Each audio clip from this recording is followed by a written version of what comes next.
Oh, yes. Has it occurred to you that already graffiti has become historical? I mean, you know, casual walking around graffiti. I mean, already. Like I was down in the subway station today, and there's a big sign over it, you know, all scratched up with the age, and it says "Kill Nixon." It had all the fustian, romantic quality of some graffiti that says "Down with Millard Fillmore," or "McKinley is a fink." You know, there it was, "Kill Nixon." Well, I says, gee, that's has a quality to it of a real period piece.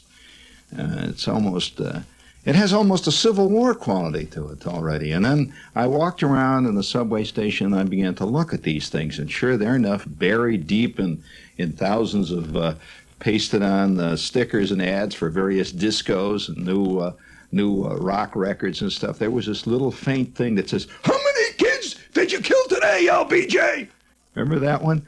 That was kind of nice. Yeah, that was... there it was, you know. And then there was another one that I thought was really great. It was faded, really faded. And it said, "SDS Solidarity." SDS. And I thought, oh, golly. I remember the... Do you know that at one time I was sponsored into various colleges by the SDS. Did you know that? And I thought, gee, whatever happened to the old SDS gang, you know, out there? Now they're all buying their Toro lawnmowers out in the suburbs, and, you know. I don't know. And now they're really very seriously looking at ads for Purina dog chow, and things have a tendency to do that. And I was looking at all that great, the old SDS crowd. That's about like. I remember this old lady used to come over to our house when I was a kid, see, and all houses have old ladies that come over and visit them, you know. And she was Mrs. Scott. I remember Mrs. Scott would come over, and she was an obscure friend of the family. And we were always told to call her Aunt Scott, see, or something like that, Aunt Gladys, whatever her first name was, and she had this iron gray hair, and she wore these iron gray dresses, and she had an iron gray mind, you know, and all, and she was just gray, see. So she would come over there, and she would always bring us, she had this thing that me and my kid brother, see, she thought that we liked Nabiscos, Nabisco sugar, you know, those little sugar type things, cookies, those little long, what do they call them, sugar wafers? Yeah, okay. Well, the only problem is that she apparently had a special place where she bought her sugar wafers. She knew where you could get used sugar wafers, and they were rubbery. You know, they're supposed to be crisp. Well, these bent in the middle. You'd hold them up and they droop. You know, so me and Randy, you know, I'd get real bugged. Because we had to be there. See, my mother said, "Now, Mrs. Scott's coming over, and you know that she loves to see you." Oh, wow. And immediately, you get that itchy feeling, your arms start itching underneath, you know. Yeah. So she'd come over and she'd say things like, "How are you? How big you are." That was one of her biggies. So, "Oh, my, you've grown, haven't you?" You can't say, no, I haven't grown. If anything, I lost 1.5 inches the last month. It's going to hell. And what are you going to do? I would ask a question like that. And so, you know, people, there's a certain attitude that adults have towards kids, that kids, they think, are interested in the fact that they are growing. Whereas a kid generally is totally unaware of this fact. And if it's pointed out to them, that automatically says you're a grown-up and you're totally beyond the pale, you know. So she would say, "Oh, how you've grown. You have grown, haven't you, Jeannie?" I'd say, yeah. What do you say? In fact, that then led into the general discussion. See, this is the only reason I'm telling you this, is that this old doll only talked about one thing at all times. And my mother had to listen to it, too. See, my mother she'd bring out the coleslaw, and they'd sit around and have tuna salad sandwiches and stuff like that. See, so she would start talking about the meeting she went to last Wednesday. She always went to this meeting last Wednesday. We had a very interesting and I think highly constructive meeting last Wednesday. And my mother would say, "Oh, yeah? Well, what happened? Was Mrs. Stryker there?" "Oh, she certainly was, and she was very good last Wednesday." And my mother said, "Oh, really? Well, what happened?" Well, she just feed her, just feed her like that. Because after all, that's called conversation. You don't say, "Oh, come on, knock it off. I've had it. Let's talk about the White Sox. What do you say, huh?" No way. There's some people you just don't talk about the White Sox to, even though there's other people you can't talk anything but the White Sox to. So, you play it by ear. So she says, I remember as a kid sitting there, we're eating the sandwiches, having lunch with Aunt Scott or Aunt Gladys, or her name was, and she'd had a husband in the far distant past, which she always referred to as if he was practically alive. See, the point being that she knew what he would approve of and what he wouldn't approve of, and how he would have felt had he been around and this was done, and how mad he would have got. His name was Sam. I remember she was always referred to him as Samuel. Samuel certainly would turn over in his grave if he knew what was happening today. Well, that was a sort of an undercurrent theme of Sam. See, what Sam somehow was always a ghost standing around eating tuna salad sandwiches and turning over in his grave constantly at what was happening. And, and especially at what she always called the modern generation, meaning, of course, me and my kid brother. Obviously the modern generation didn't have any of the old, none of the old beautiful and solid values of the past. They didn't have any of those things. And so we'd just sit there and say, yeah, that's true. All we believed in, was sending in coupons off cereal boxes and getting atomic guns to come back. That's all. We didn't go to Sunday school or any of that stuff, see, which she didn't like, the whole business of we didn't go down there. And, so one day she brought it up, and it stayed with the conversation for years after that. Now, what was the meeting? And why is it connected with the SDS? You curious? Well, I have not left the SDS, friends. Not at all. She was always talking about last Wednesday's meeting, which was the central point of her life, that meeting.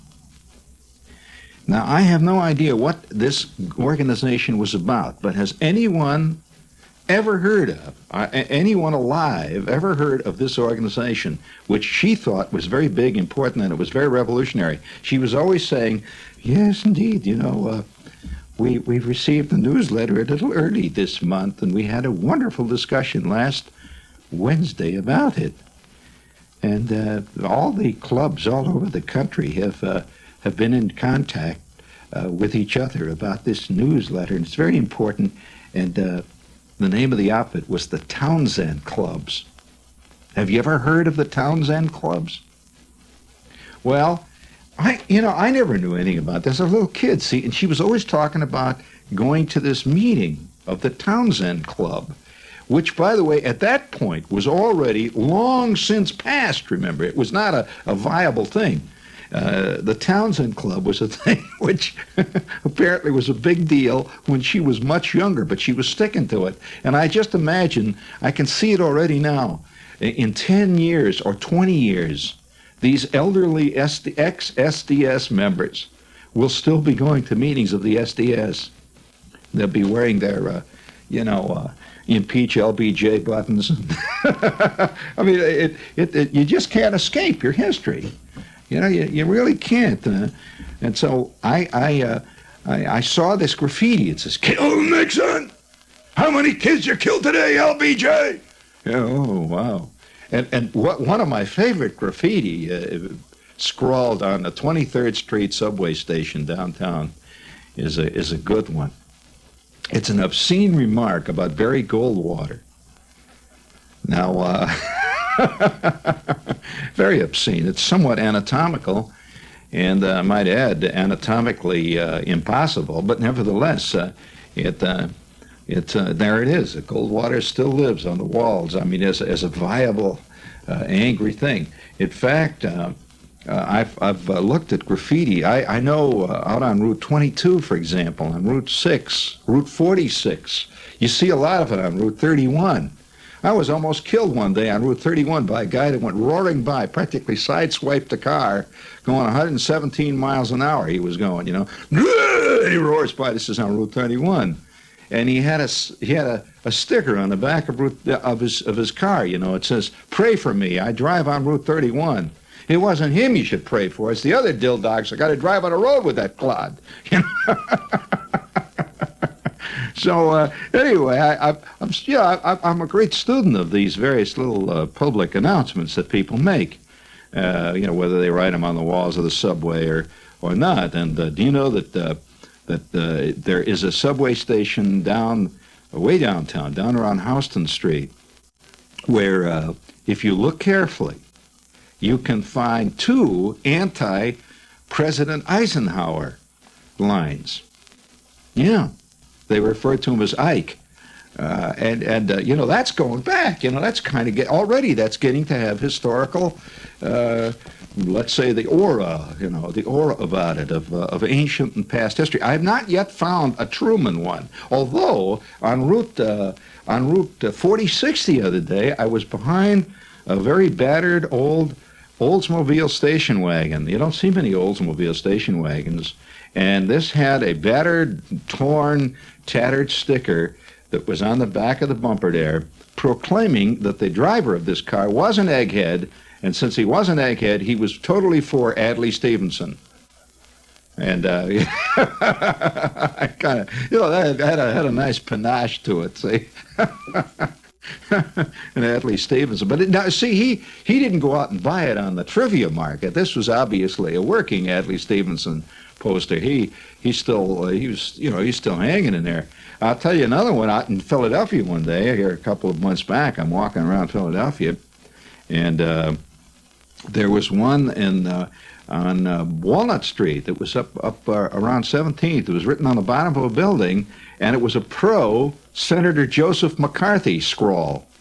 Now that's got value. Of course, that's Philadelphia.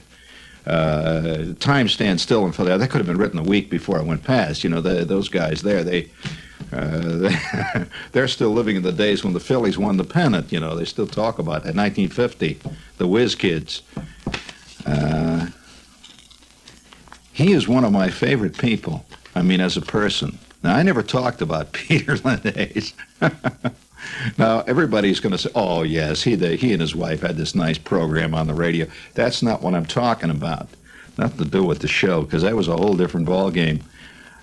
Peter, like most people in showbiz, and that certainly includes me, is split right down the middle. There's one side, and then there's the other. And the other is the one you don't see much of. And I spent a great 2 days once with Peter Linnaeus, sharing a hotel room overlooking the Sunset Strip, the worst part of Hollywood, with nothing but, you should have seen the scene. I'll tell you, you look out of the window, out of this hotel we were in, this shoddy Fleabag, which at the time that F. Scott Fitzgerald was writing in Hollywood, that hotel was already down on its uppers, so you can imagine what it was when me and Peter were there. So I'm looking out of the window there. See, we were only a floor and a half above the street. See, the half floor was the floor we were on. We had a seating that was only 3 feet high, so we were about a floor and a half above the street. And I'm looking down. They had this little balcony out there, a rusty old balcony that the windows open on. Instead of air conditioning, they didn't have air conditioning in this hotel. What they did was they parked a lot of old cabs out in front, and they blew their exhaust in the window, kept the air moving around, So we're you like the picture? So, and it was always 117 degrees in the room. So it was really hot. And every time you'd go into the shower, well, they didn't actually have a shower. What they had was a pipe. They came out of the wall, and it would squirt into the bathtub. It had a sort of a pipe-like thing with a little nozzle on the end. And you turn the nozzle on, and this curious liquid would come out. It wasn't actually water. It was kind of like a brown effluvia would come out, say. It was very great. It pouring out like that. And I says, what's this, Peter? Peter, he knows the whole Hollywood scene much better than I do. See, Peter says, this place. He says, they provide free henna for all the chicks that come in here to dye their hair. He says, it comes right out of the faucet. He says, you don't drink. Nobody drinks water in this town. You kidding? Water, they don't wash either. If you wash, all your makeup comes off. So the stuff would squirt out. And it was hot. It was fantastic. It was always hot. You turn on the cold water, it got hotter. The longer you left the cold water on, the hotter it got. So I walked out the window, I'm looking down, And of course, when you're looking down to the Sunset Strip on any given day, you can see truly, after 20 minutes of watching that scene, you have no hope for mankind. In fact, it's like looking at an animated Hieronymus Bosch painting. Now, you remember Hieronymus Bosch? You really, it was like reading the last chapter of any novel by Nathaniel West. And this crowd is going by. See, first of all, you'd see this crowd. I remember one magnificent sight. A female type went by. Must weigh 800 pounds, and fantastic. She's tremendous, And she was dressed like a lampshade. I never saw anything. Had fringe all over. Say, tremendous. And she had all this great layers of makeup and all. 84, maybe 95 chins. The first person I ever saw that had chins on the bottom of her elbows. She had chins all the way down, like great tiers of them, see. And she's walking by, and she's surrounded by her escort. She had a covey around her, a curious covey. I guess they were dwarfs or something. They were all about 3.5 feet tall, and they appeared to be wearing dress suits of some kind. And I looked out, and I said to Peter, I said, what? I didn't know there was a parade or something here today. And Peter looked out, and he said, "Oh no," he says, "No, they're just going to a wedding." I said, "What?" He said, "Oh, it's just some of the guests downstairs. They're having a wedding." And I said, "Great Scott, Peter." He says, "Yes, he'll be along too shortly. Just keep watching." And sure enough, and so you just stand there, this stuff goes by you. Well, it's a totally unreal world. And so in the middle of the afternoon, there's a knock on the door. "Hey, you guys, open up!" I says, "What? Wait, hold it, Peter. Peter," I says, "you're not carrying anything, are you? I mean, I don't want to find myself in the Bastille here in Hollywood for the next 100 years here." He says, "Oh, no, come on." He says, "Are you kidding?" He says, "Who's there?" And the voice says, "It's me." Peter says, "Oh, okay, come on in." I said, "Who the hell is me?" He says, "I don't know." So the door opens, and in comes this guy.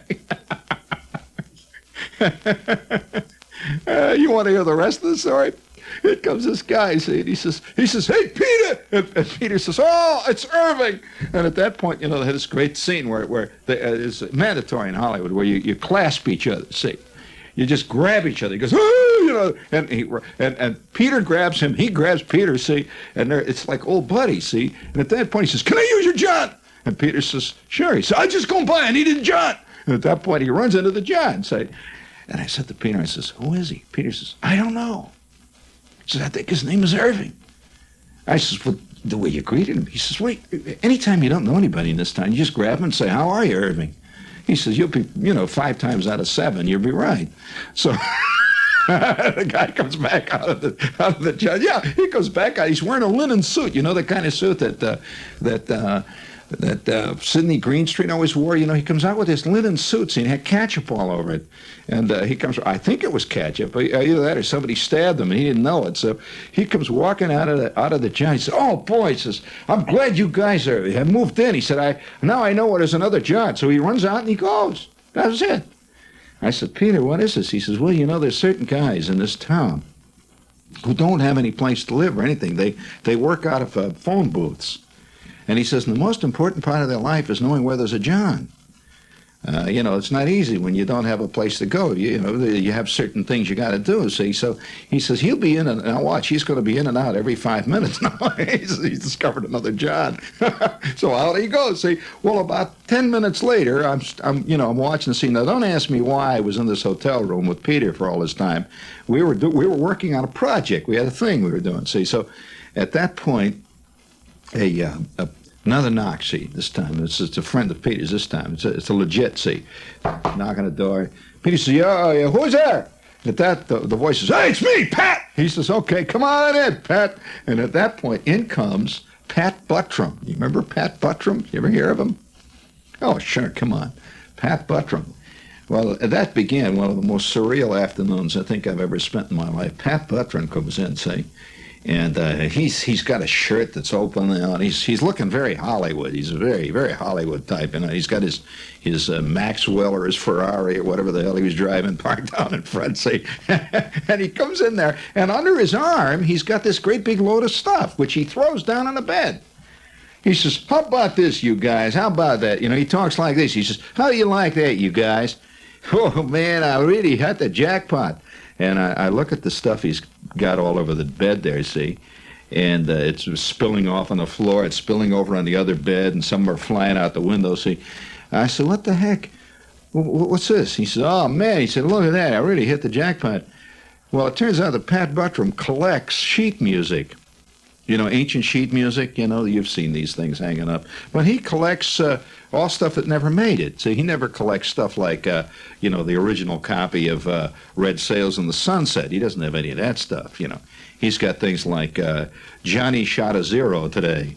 And so he said, he collects all this sheet music. And so he and Peter, you know, immediately we opened a bottle of bourbon, and that began the afternoon with this great collection of Hollywood types. I'll tell you, one Hollywood, you don't want to hear any more of this, do you? You like this kind of story? Well, all right. The great moment with the agent then, see. So yeah, there's great agents in Hollywood are a special breed. That breed they're as special a breed. They're almost a special nationality, really.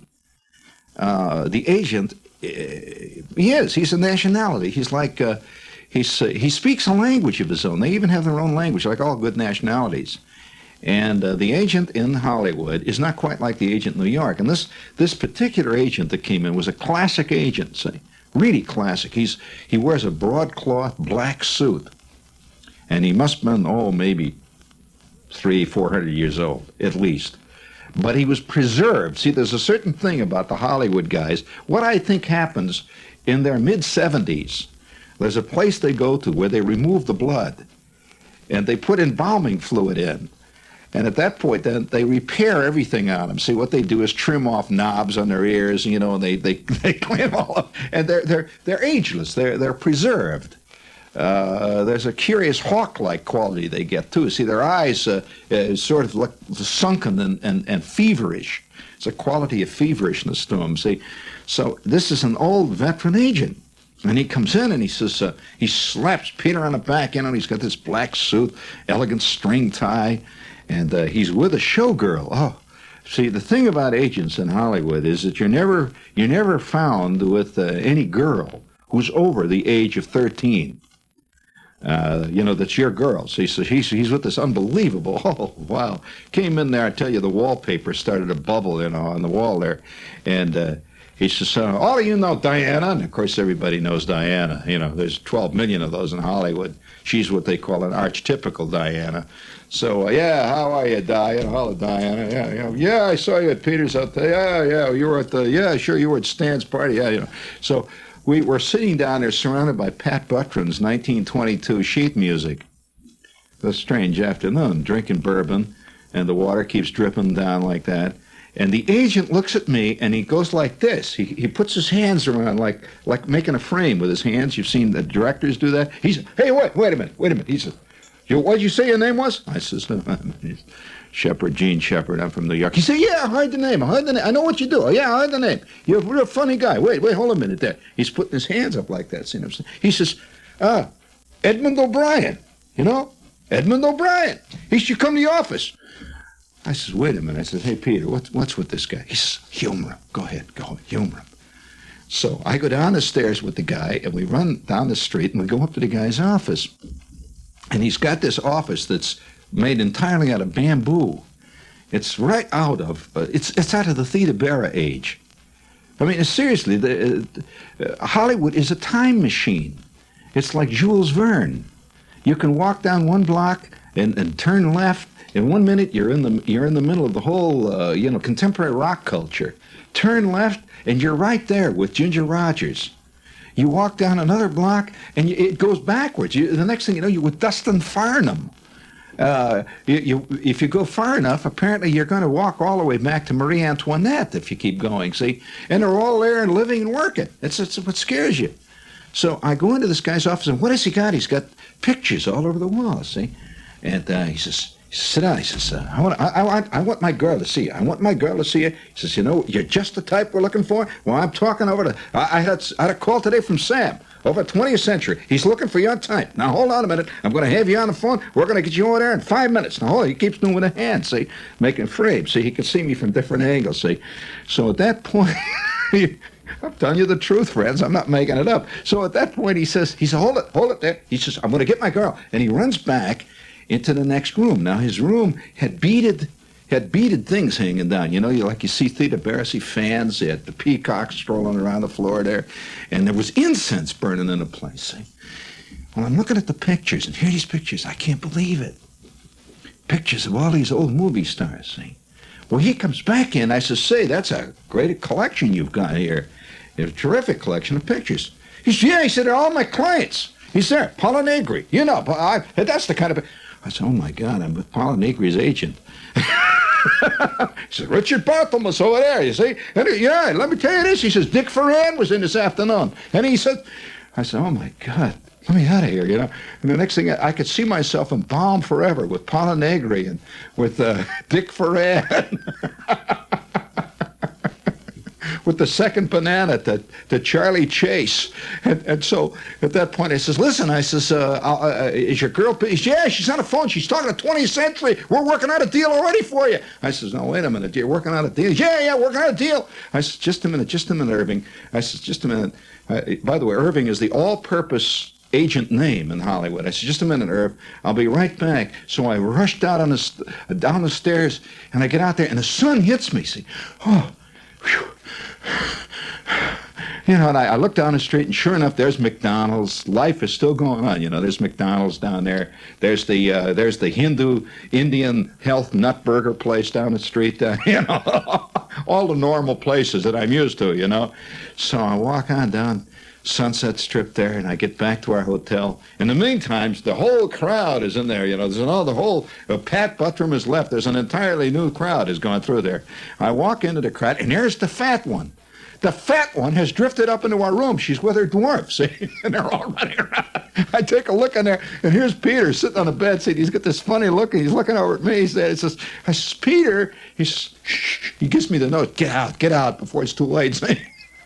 And at that point, a guy knocks me off to one side. It's the guy with the white suit again. He said, I want to use your John. He said, hey, how are you guys? He runs into John.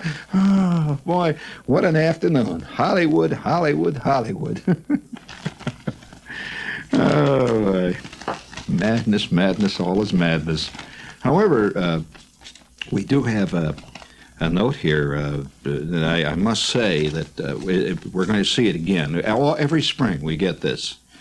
And I'm going to have to explain myself. There are many myths that we live by. Now, I'm not talking about the obvious ones, the Easter Bunny, Santa Claus, the Great Pumpkin. I'm talking about myths that we actually believe are true. For example, there's the Atlantis myth. A lot of people believe the lost continent. There's the UFO myth. A lot of people believe in. And, they won't accept it as a myth. This is a fact. They're covering up, see. So the myths are things, the true myths I'm talking about, are things which people believe actually exist. They get furious if you cross them and say, no, this is a myth. And one of the most interesting myths of all that I have found is the recurring, and every spring I get this same series of letters. There it is, right there. See, Art? That's why I'm holding it up. You see it, Mark? It's called by social psychologists, people who are working in the world of myths, the Kohlrabi myth.